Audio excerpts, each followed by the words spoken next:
Decision para kayo. Ito na ba? Kalagad!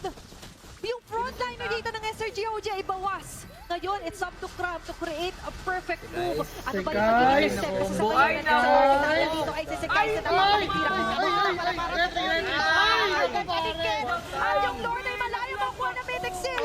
Sa kanilang pagbagsak ni Cram, si Innocent ay gumagawa ng paraan. Bumubukas ng base, kukuha ng Torre laban sa Mythic Seal. Kaso nga lang, mali ang base ang kinakailangan. Kaya hindi siya panguhuli dito. Gusto niya tapusin.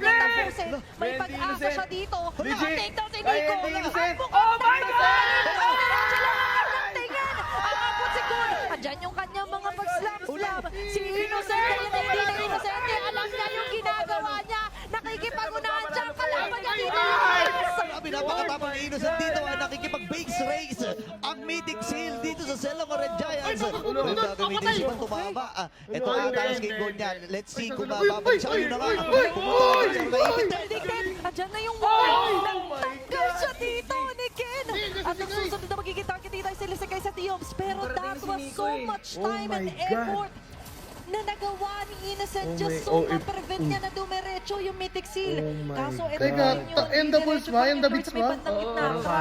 Trying his best na Parang makakuha. kaya eh. Naka-isolate si Cram, pre. Lampasin pa siya.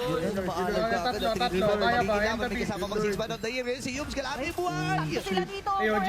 Oh, shit, patay. Patay, patay. Kaso sa ngayon, GG dalawa Sata. na lang at babawasan pa sila GG dito Sata. ng Mythic Seal.